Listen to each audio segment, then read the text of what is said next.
Started here. This is Innovation Insights for March 21st. My name is Dale Brosius. I'm the Chief Commercialization Officer for IACMI. Just a reminder about IACMI and our broad value offering. We are organized around the themes of convening the composites industry, connecting players into the industry to each other, and then catalyzing the kind of growth that the industry can achieve and will achieve going forward. This is surrounded by a number of ways in which this is done.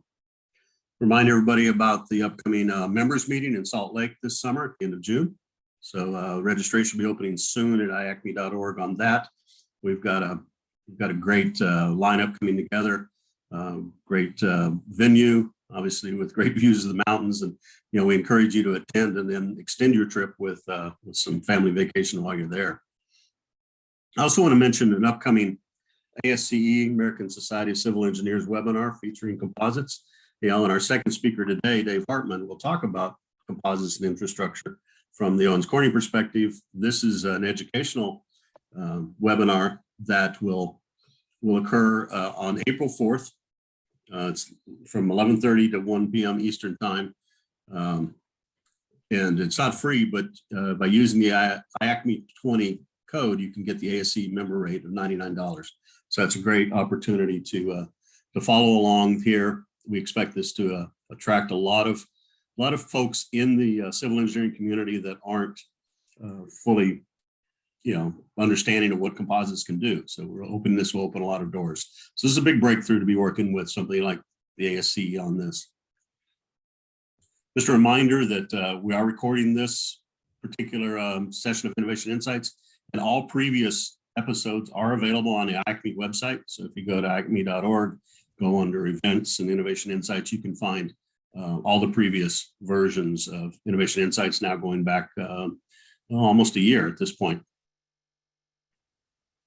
Just a bit on the timing, today is March 21st. Our next one will be April 18th, then May 16th. And then we won't have one in June because of the members meeting in Salt Lake, and then we'll schedule the remainder for the rest of the year.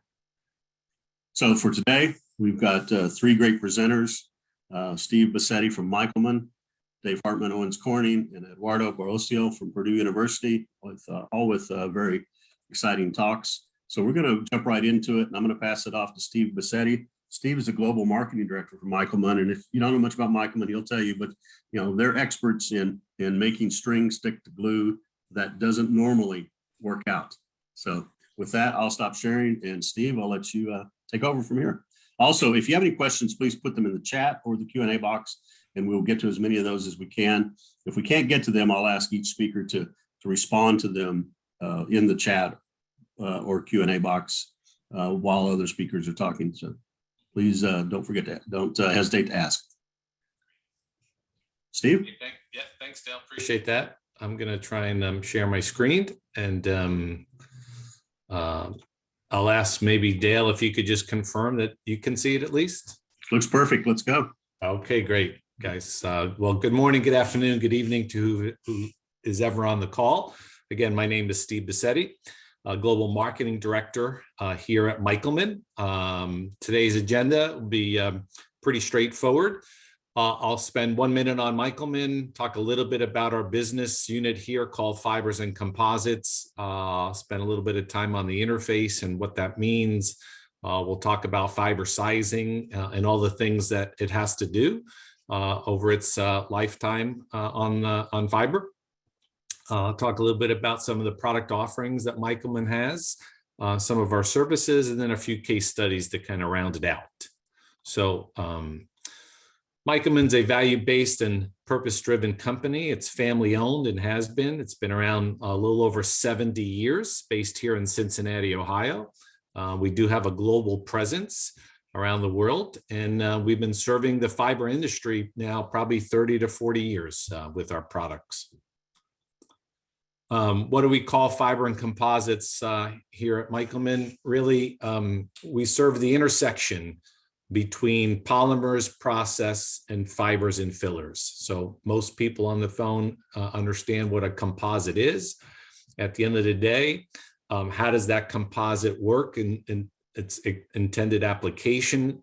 is very dependent upon the selection of polymers, process, and fiber and filler. And Michelman's aim is to support that through our products and working with our customers, typically the fiber manufacturers.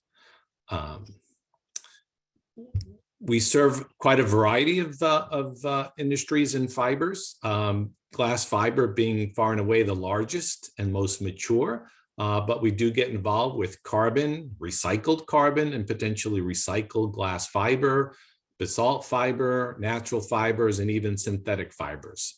And our chemistries are used and are applied at the time they make the fiber, but also post-fiber manufacturing in terms of fabric production, et cetera. So you can think of our products as surface modification for fibers or fabric. Our strength really is in the area of thermoplastics. We do a little bit of work with thermosets, but I would tell you that most of our work and success has been in the area of thermoplastics, and that covers the full spectrum from olefins like polypropylene and polyethylene, all the way through to some very high-performing engineering thermoplastics like PEEK and polyether imide, et cetera. And our products, again, are used as surface modifiers, film formers, sizing, finish, binders, et cetera. You'll hear a little bit more about that here in the subsequent slides, but really we get involved with modifying the surface of fibers and fillers and fabrics so that they can be more compatible with the resin systems used to make the composites. Many of our products find their way into most of the composite processing technologies. So whether that's pultrusion, filament winding, compounding, or even more newer technologies like organosheets and unidirectional tape. Again, our chemistries are applied to the fiber, which are then utilized in some of these composite processes. Many times the application somewhat dictates the selection of materials and process, so both resin and fiber type, as well as converting process. And so depending on the application space, whether you're talking about an automotive under the hood application or an appliance or sporting good application, the selection process of materials and process also affects the selection process of our product and its use by our customers. So when we talk about this thing called the interface, it's really the region between the fiber and the polymer. And what happens in that region is what provides the appropriate performance to the composite. So sometimes the formulation of sizing can be a very complex mix of ingredients. Other times it can be a fairly simple mix of ingredients. And the aim of the sizing is to provide adhesion and compatibility as well as wettability of the fiber by the matrix so that the composite performs in its intended application. And that bond, if you will, or adhesion can be as simple as mechanical entanglement of polymer chains, or it could be everything through pure chemical bonding as well. And you'll see how the choice of sizing can impact the performance through that interface. Most people have seen something similar to these pictures. What you see on the left is where you have good wet out of the fiber by the sizing, and then good adhesion between the fiber and the polymer matrix. And that is what restricts fibers from being pulled out and therefore achieving higher mechanical properties and performance in the composite. The right-hand picture illustrates a fiber that does not have adequate sizing applied to it, and therefore very little bonding or adhesion to the polymer matrix. And that provides easy fiber slippage, which results in poor mechanical properties or performance of the composite.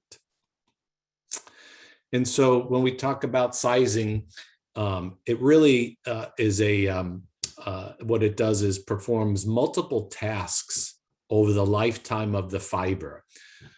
So when you're manufacturing the fiber, we're talking about very thin filaments.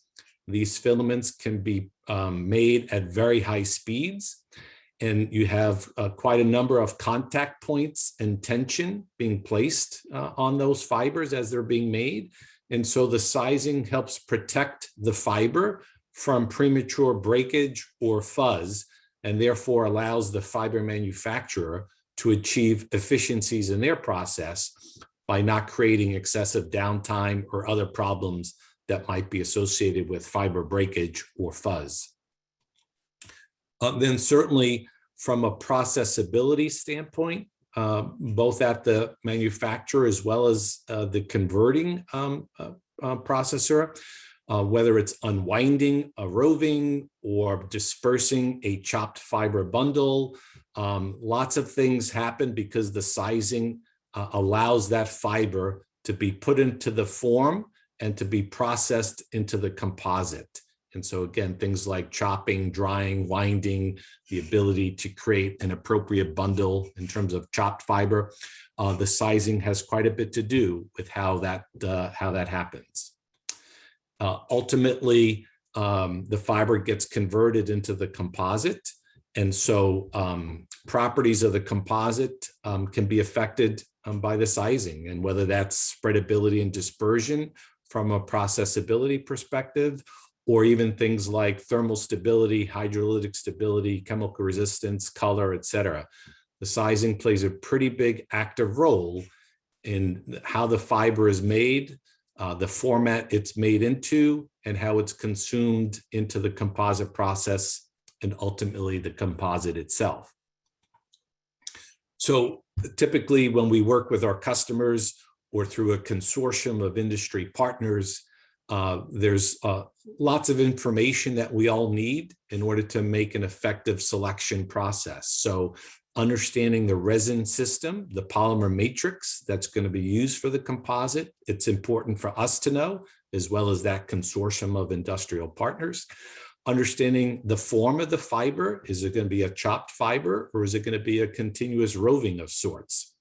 Whether the process is manual or automated plays into the selection process. And then ultimately, where is the part going to be used? Is it going to be in an automotive under the hood application, or might it be in a household appliance? And all of those things factor into the discussion and the ultimate selection of a sizing formulation, and specifically the Michelman product that is used in that sizing formulation. It's important to note, some folks in the industry may not be aware that unsized fiber and or a mis-selected sizing are not as good as the appropriately sized fiber. And so what you see in this diagram on the left-hand bar is a as received unsized carbon fiber.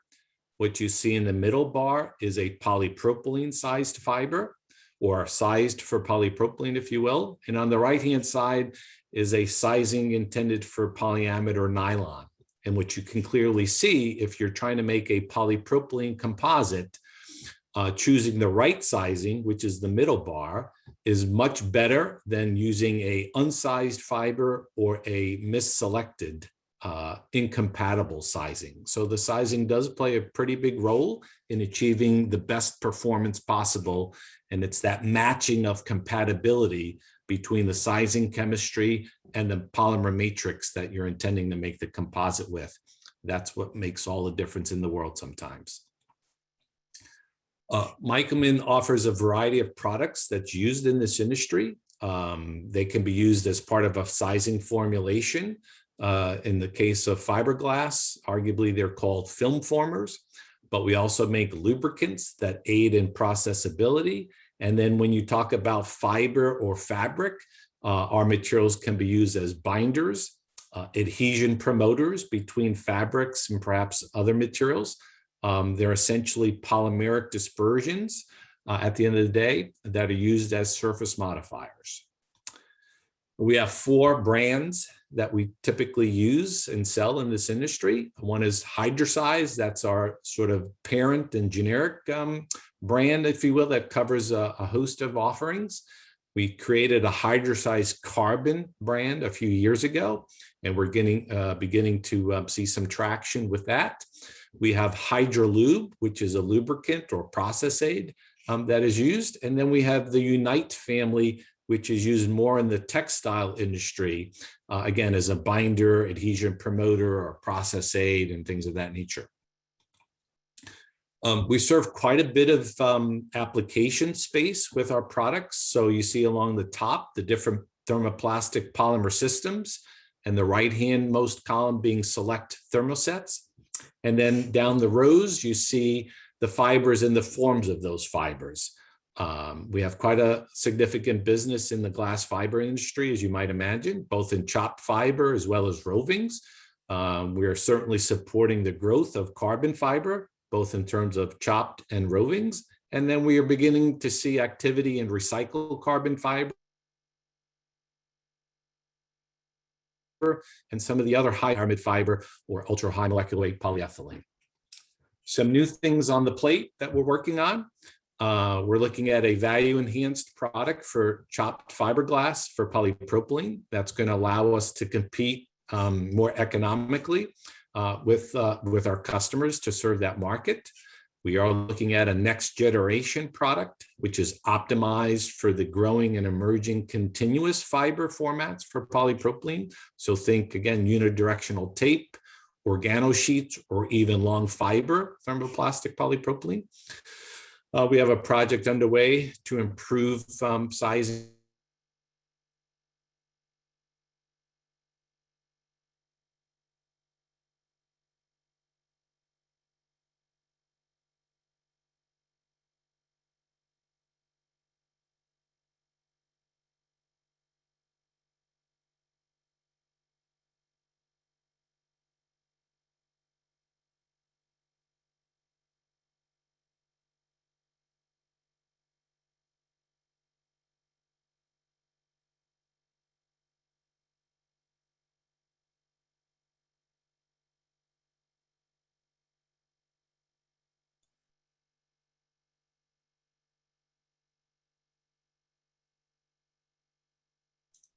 All right, sounds like we lost Steve there.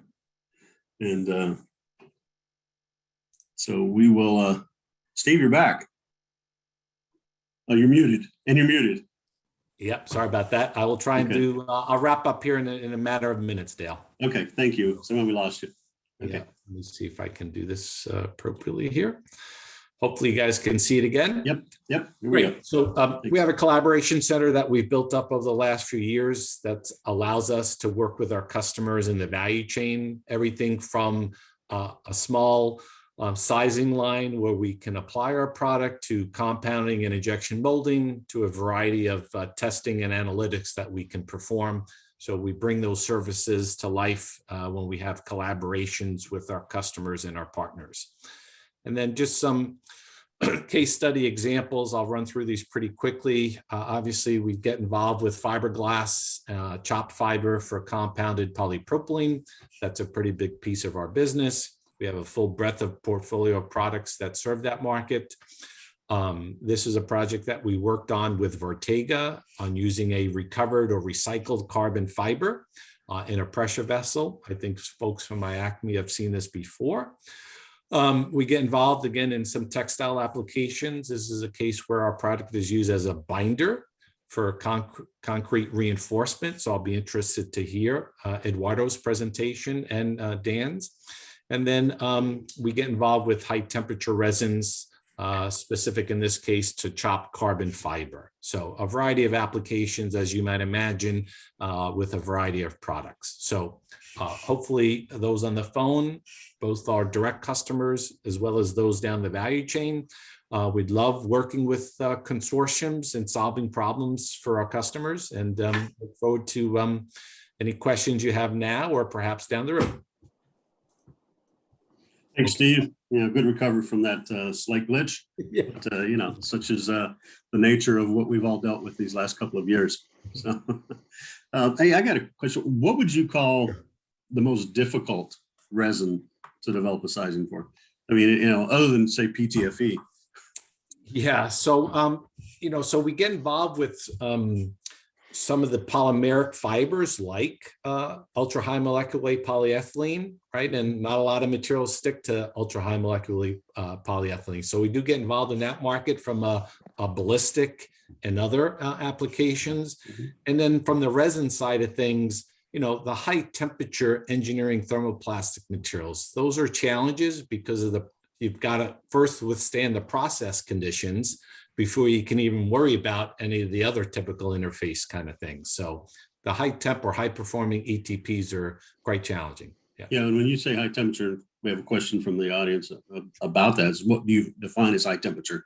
Anything north of nylon or PA6? Yeah, so really anything north of the nylon category. So, the alphabet soup of PEI, PPS, PEC, PEEK, those kinds of materials that are pushing, north of 400 degrees C sometimes in terms of their process conditions. Yeah.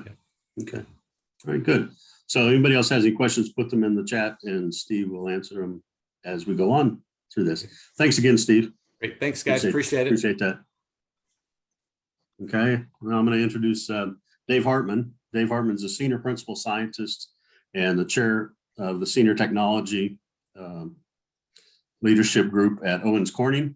A lot of people are aware of Owens Corning, Pink Panther, and all of that. But Dave, I know Dave spent a lot of time in a lot of different areas of the fiberglass business at Owens Corning, from automotive to wind to infrastructure. And today I've asked him to focus on their infrastructure solutions. So Dave, you want to start your presentation? Go from there.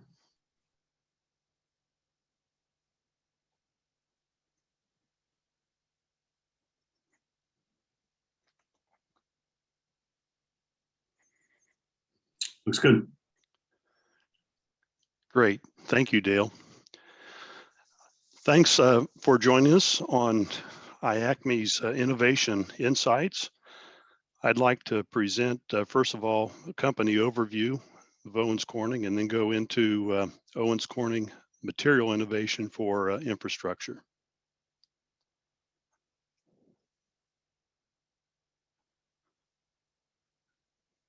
It's not moving on me here. Hold on a second.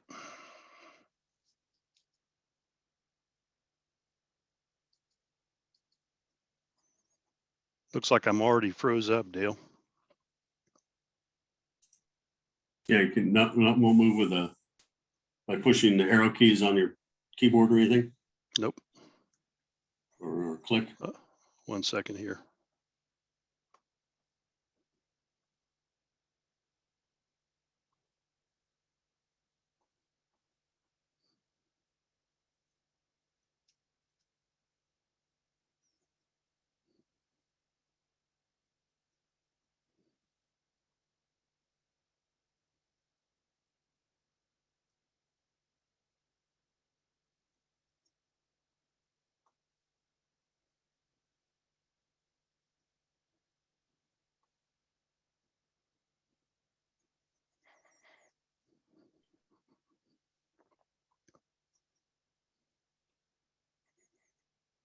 Okay, let's see if that works.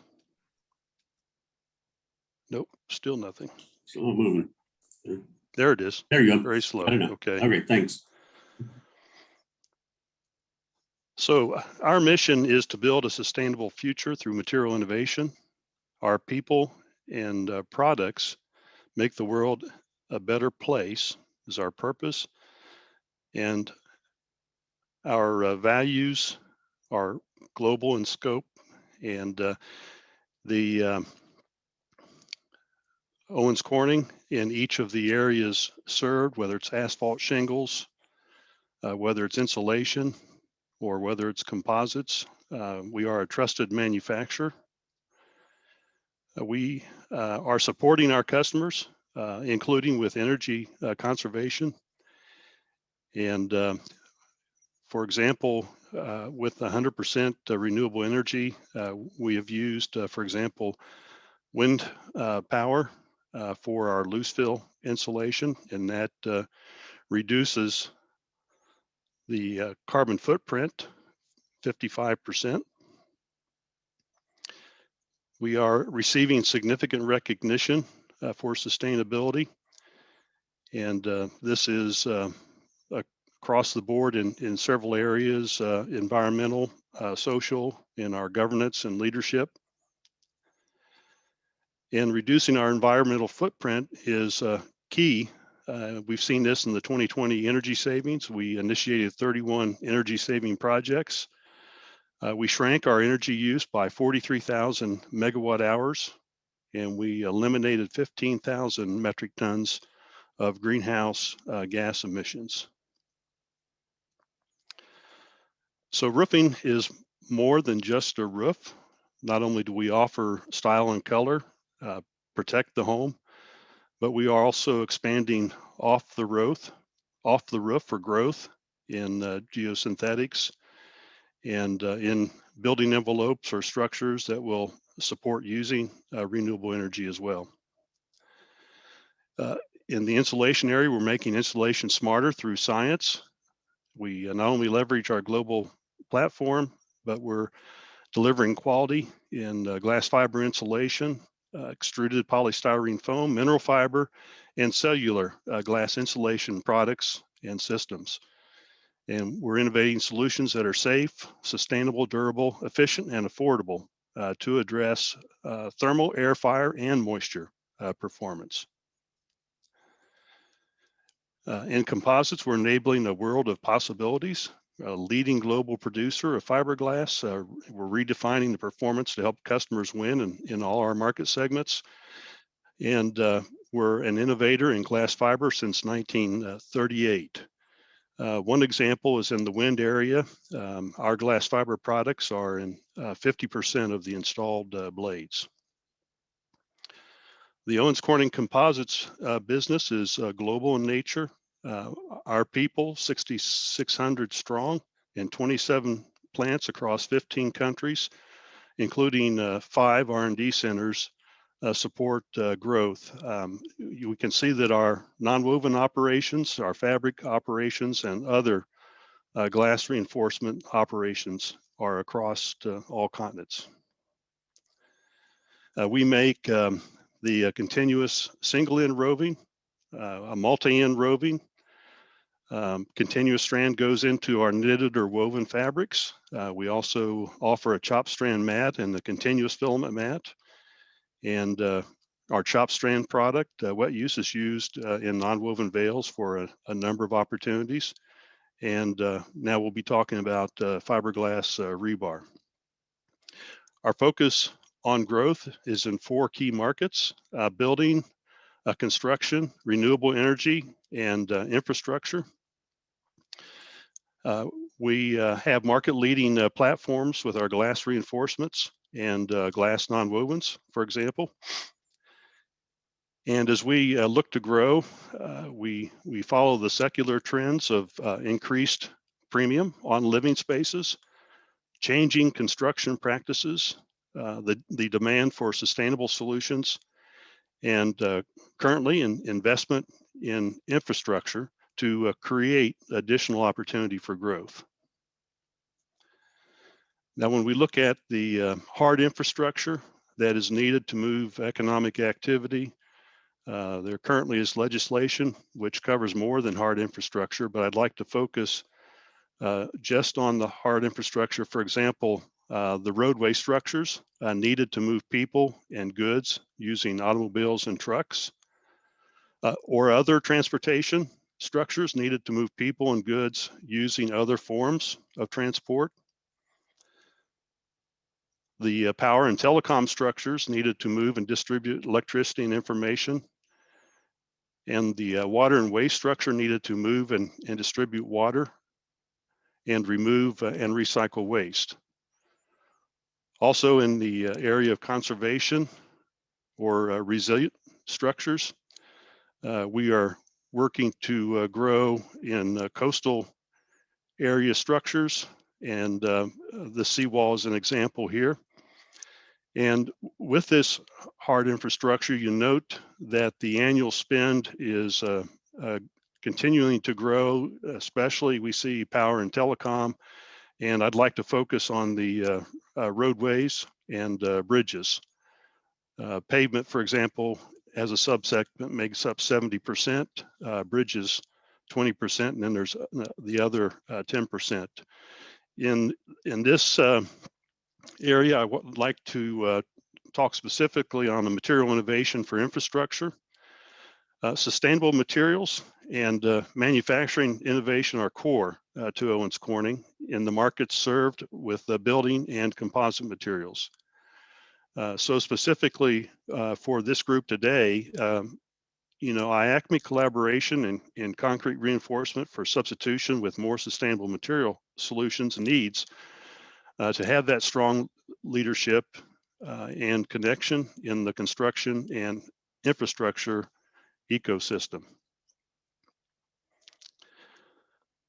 So we have multiple rebar products. They're used as reinforcement for civil or heavy load construction.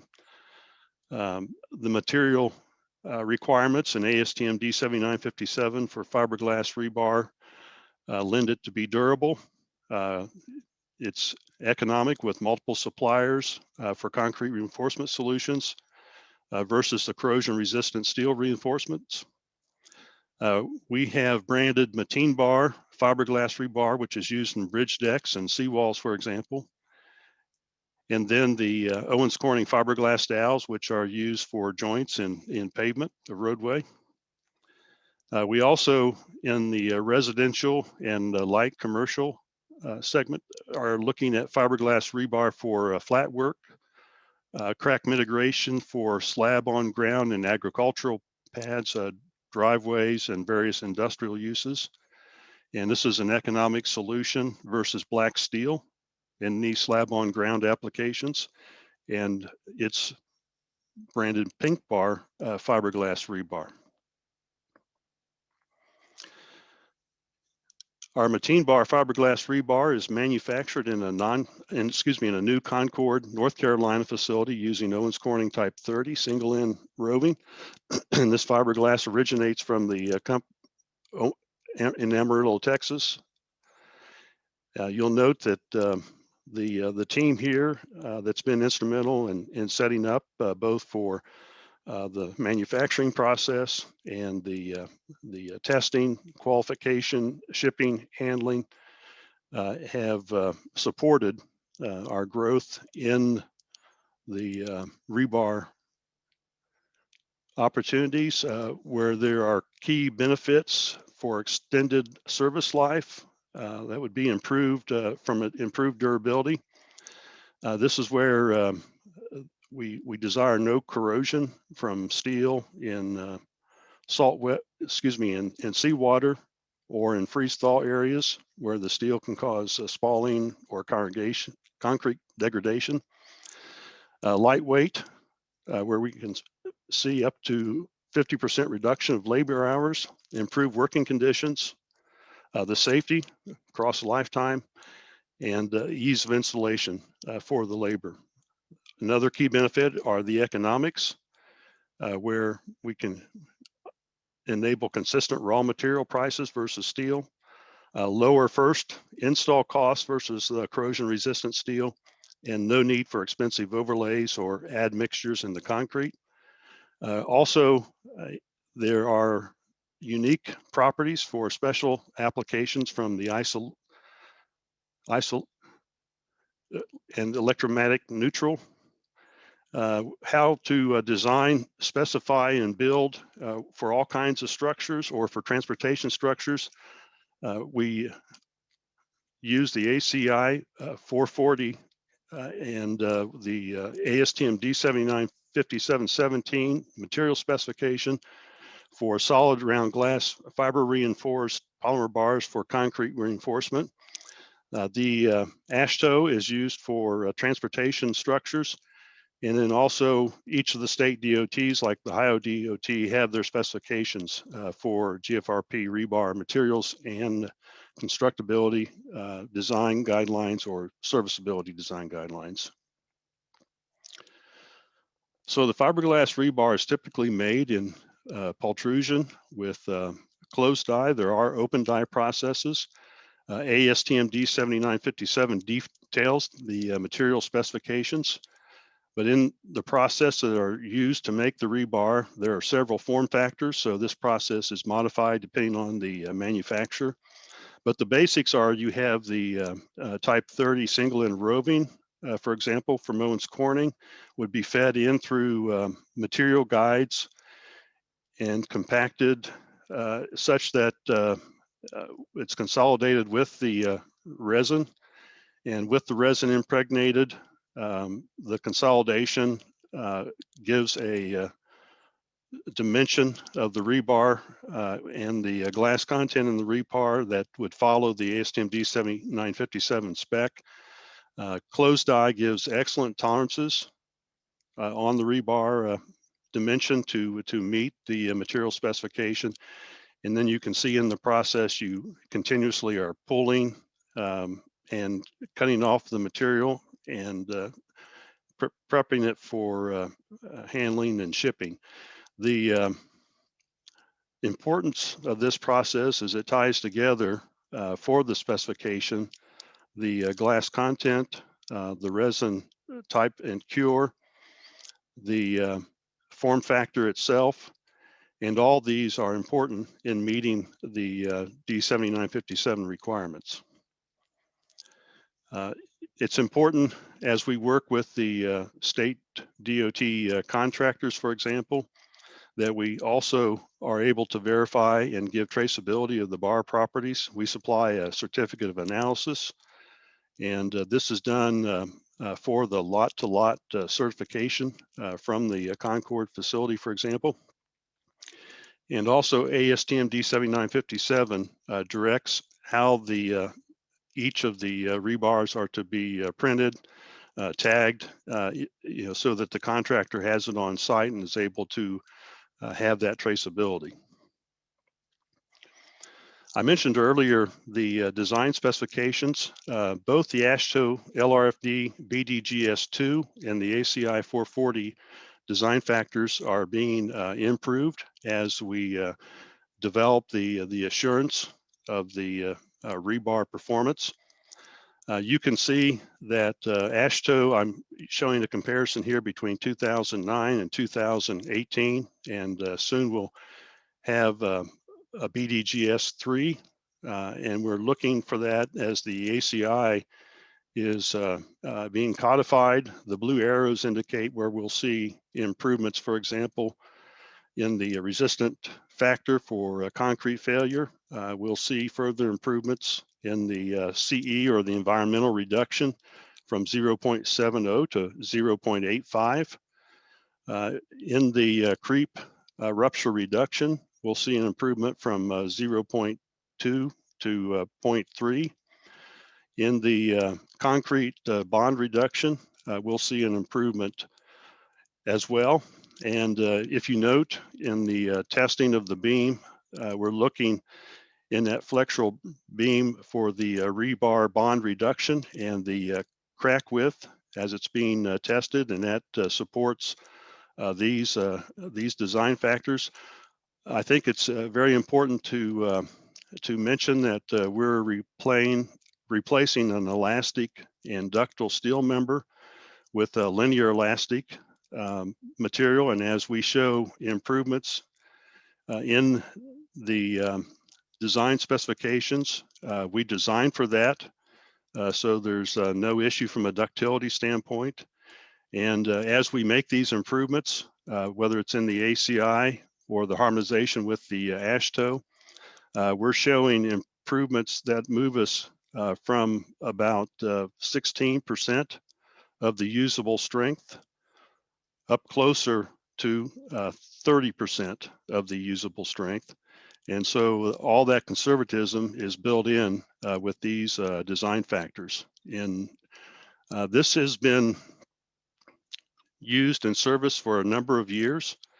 And we have in the industry set up both the supply of straight bars and prefabricated bent bars. You can see the bent bar details are similar to the steel rebar solutions. I want to give a couple examples here. Recently, the Liberty Bridge in Henry County, Ohio. It's an 8-span composite pre-stressed I-beam superstructure on reinforced concrete abutments with cap and column piers. It's a 28-foot wide roadway with a 6-foot raised sidewalk, and the beam spacing is from 10 foot to 11 foot 7 inches. You can notice from a constructability standpoint, the lightness of the rebar gives you an idea of the reinforcing mat on the top, and you can see down through the top to the bottom reinforcing mat. And as well as the installation processes are very similar to that used for steel. But I'd also like to use this example. This was a two-phase construction. You can see down in the right corner the first phase as it was completed. The engineer's estimate from Manick & Smith shows that we are competitive with the epoxy coated steel reinforcing on the installed cost.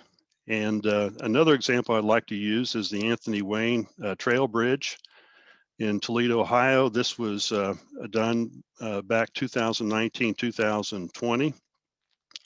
And this example, Manick & Smith worked with us on looking at sustainability, the LCA and the LCC. As we look at adoption of non-corrosion reinforcing bars for durability in aggressive environments, we've used the ACI for a study of 20 plus years of case studies to support this type of analysis for the LCA. We've shown through this that, and not only in initial installed costs being similar to coated steel, but it's much better than stainless, but also the life cycle cost are looking very good. So we say it's more sustainable based on work within the industry. GFRP rebar has societal impact reduction of up to 70% on human health, 85% on ecosystems, 64% on climate change, almost 50% lower CO2 emissions while using 63% less resource than the traditional steel rebar reinforcement. There are other excellent references to support the industry claims around life cycle cost. In this particular study on the Anthony Wayne Trail Bridge, the life cycle cost is 30 to 90% less than the coated steel, depending on the design and service life requirement by the state. And so the GFRP deck for AASHTO LRFD BGS, working with ODOT in a conservative design using traditional unit strip methodology, shows that type of life cycle cost with the investment. So the key takeaways, fiberglass rebar is a safe, reliable, and cost-effective reinforcement solution for infrastructure projects. I show again the Anthony Wayne Trail Bridge as an example of being a very typical labor, using existing labor for easier handling and installation compared with traditional steel. There is increased productivity, and the iron workers have shared data with us that they're seeing improved working conditions, which should lead to lower claims on insurance. We have thousands of reinforced concrete structures, including bridges, seawalls, diaphragm walls, and foundation systems that have been built with fiberglass bars, and they're performing well. These durable reinforced concrete systems are showing increased service life and benefiting the entire ecosystem. It is a non-proprietary solution, and there's a traditional supply chain for acquisition installation. And with the recent effort with Owens Corning and other leaders for the GFRP rebar, we're seeing use across the board of a complete and mature set of guides, test methods, and standards that are available. And we're working on harmonization between the design specifications and transportation and other building designs. We're showing improved safety factors and supporting the new higher modulus materials that are at 60 GPa. That's a 25 to 40% improvement in the elastic modulus of the rebars that are available. And we're also showing that we are approved for equal one-to-one substitution with the steel, depending on the design element. And we have provided design tables through engineering design firms for infrastructure use of rebar, for example, in bridge decks. So I just would like to leave you with the fiberglass rebar versus steel is stronger, it's more durable, it's lighter weight, it's non-conductive, and it's cost competitive. Are there any questions? I think there's a couple in the chat that I'd like you to take a look at. We're running a little short on time, Dave. Okay, I'll do that. Difficulties always do that because to eat into some of our Q&A time. But clearly, just recognizing that lots of opportunities, and I think the time has finally come that people are starting to realize the benefits of composite rebar.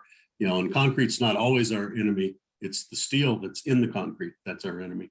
And the enemy of survivability or long-term durability of bridges and roadways. And so, obviously composites can help address that. So thanks for presenting. Please take a look at the questions in the chat and answer those.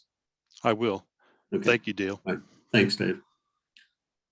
Okay, if you'll stop sharing, then we'll invite Eduardo Barocio to present. Eduardo, you ready?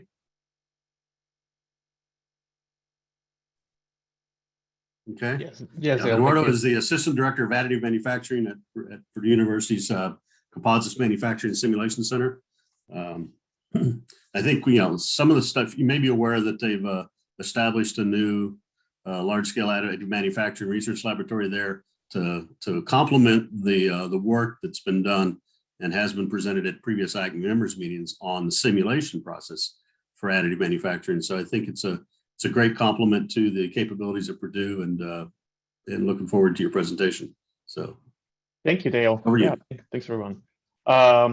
So, brief agenda for today's presentation. We'll briefly walk you through some of the capabilities we have at the Thermoplastic Research Laboratory that was recently established, and then walk you briefly through our simulation workflow, Additive 3D, and then an example of how we can use simulation to drive the design for additive manufacturing. And lastly, just briefly introduce a consortium around this technology area that we have established as well. So the overarching goal of the Thermoplastic Laboratory is to support thermo and the large-scale additive manufacturing industry through applied research and by enabling physics-based pro simulations at the fingerprints of the technology users, material suppliers, machine manufacturers. So the LSAM lab features a LSAM 10.5, which has a build envelope of 10 by 5 by 5 feet. It's able to process at rates up to 200 pounds per hour. And material can also process thermoplastics at temperatures up to 500 Celsius. So it's basically operated to process a wide range of polymers.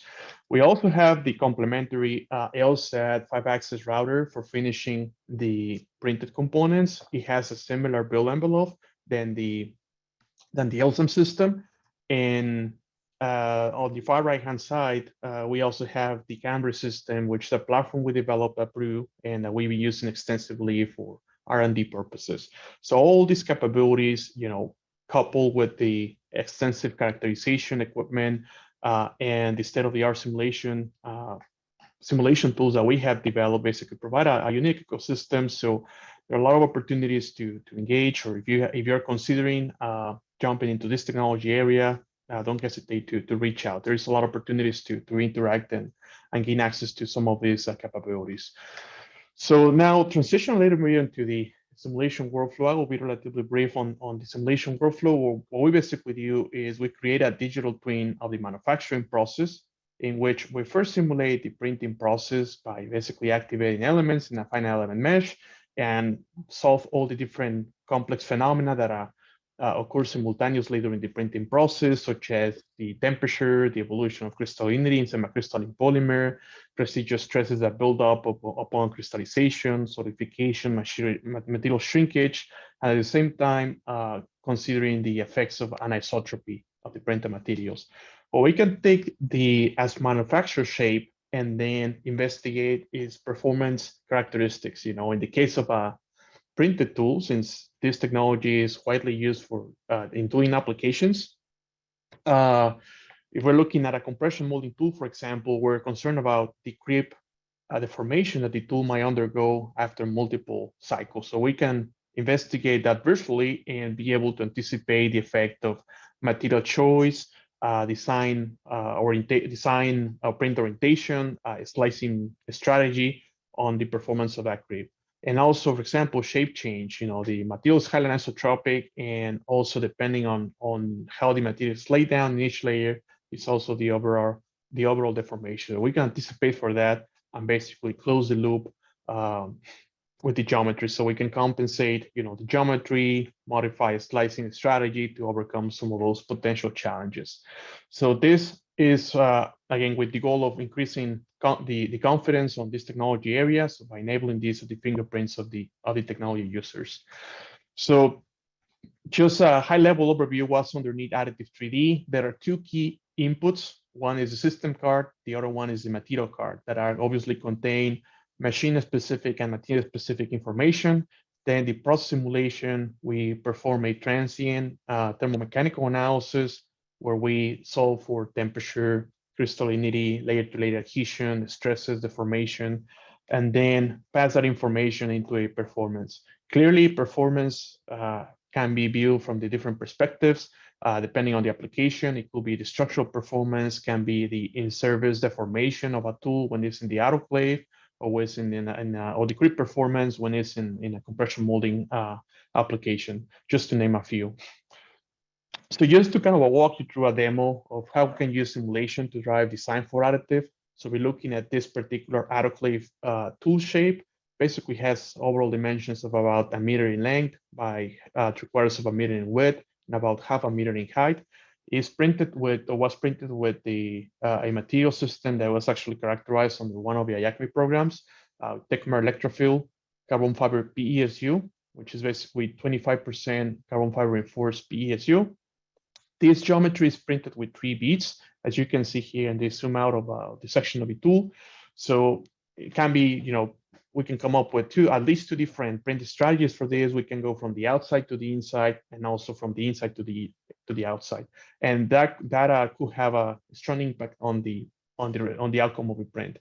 So as most of you might know, is this geometry, due to the anisotropy of the printed material, is susceptible to a spring in. But there is also a second mechanism, which is the stresses due to the stacking sequence. In other words, if we print from the inside to the outside, and vice versa, we can also introduce additional stresses that might induce extra additional springing. So to simulate the printing process, we need the machine code that is used in to run the physical system. We need the machine card and the digital material card. And as example of the outputs, we can predict stresses, deformation. So here's an example of the simulation outputs. On the left-hand side, you can see the evolution of temperature during the printing process. In this case, we're going from the outside to the inside. And the process is highly non-isothermal. It involves a lot of physics like anisotropic shrinkage, solidification, the viscoelastic behavior or stress relaxation behavior of the material.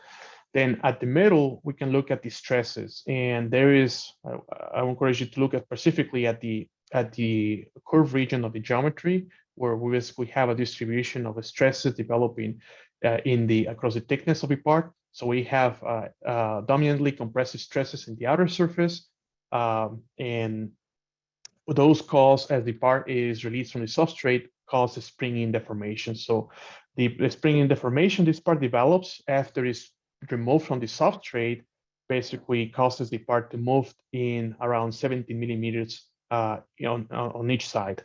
So a total of around 34 millimeters of total springing deformation, which might cause scrapping this part after close to $10,000 of worth of material. So what we did instead was basically predict the post-printing geometry, and then we took that post-printing geometry to compensate the parametric geometry that we started with. Then after the compensated parametric geometry was created, we slice it to come up with using the same slicing strategy, but now to print the compensated shape. we actually went ahead and printed in the LSAM with the carbon fiber PESU, and there is indeed a significant spring deformation. You can actually get a glimpse from this video that shows as the part is being removed. And then we validated basically those spring deformation measurement predictions. So in the best case, we're able to predict within 0.7 millimeter. The worst case, we are within 1 millimeter out of the 17 millimeters of maximal displacement. Sorry, 34 millimeters of maximal displacement that the part underwent during the printing process. So then we can also interrogate all other aspects of the printing process. Okay, what if we do inside out versus the outside in? Is there any benefit of one approach versus the other? Because it's the exact same amount of material that is used and the exact same print time. So by doing outside in instead of inside out, the maximum deformation is actually larger by 42%. And also the residual stresses are also larger by 10%. And this is one of those simple choices that could have a paramount effect on the outcome of the print process. So by enabling this set of simulation tools, the fingerprints of technology users, we are able basically to enhance the confidence of the technology, the materials that are being developed over the last decade. So this way we provide or enable first-time right printing, enabling this, as I said, these tool sets at the fingerprints of technology users. And one way to access those tool sets is through a consortium that we recently started also around this technology area, which is developed on a solid scientific foundation with the goal of enhancing enhances the confidence and success of this large-scale additive technology. We provide access to additive 3D on a standalone application or a web browser application where users can easily log in, basically drag and drop machine code, select what material they want to use, what printer, run simulation, and then just review the results. Don't need any advanced knowledge and finite element tools. It's basically really streamlined. We also provide access to the LSAM system as well as Cambry for printing studies or material development, and provide quarterly webinars, training sessions focusing on addressing problems suggested by members of the consortium and how we can use simulation tools to address those. And last but not least important, technical support in the overall area of additive manufacturing. So, and with this, I'll be happy to address any potential questions. I think we're close to time, but feel free to reach out to my email. There's my contact information there. In case you have any questions, or you're interested in learning more about these capabilities or how we can use those for potential demonstration or potential project you're interested.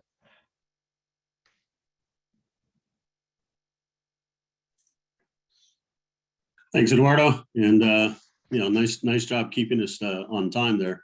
I guess one of the things, a question I have for you is obviously knowing what the residual stresses are and what the spring in or spring out would be. You can obviously design the print to be able to accommodate that, and such that you get what you get the as designed when you come off of it. So the as manufactured represents the as designed. Exactly. Yeah, exactly. As the example I showed, that's the overarching goal, that you can anticipate how it's going to spring in, so you can compensate the geometry to accommodate that spring in. So when you print it and remove it from the bed, it comes to the shape that you design. Yeah. Okay. Yeah, I think this is what you guys have done is very, very valuable, and I know is moving the needle for a lot of people out there. That you're helping a lot of folks implement this technology. And so encourage everyone on this call or on this meeting to reach out to you and Purdue to help them with their large scale additive manufacturing issues. So yeah, right, we're definitely happy to help. Thank you, Dale. Right. Thank you, everyone. Right, thanks. Okay, and that concludes today's episode of Innovation Insights. Look for the recording on the IACMI website, and we will see everyone again on April 18th. Thank you. Thanks, Dale. Thanks, everybody. Bye-bye.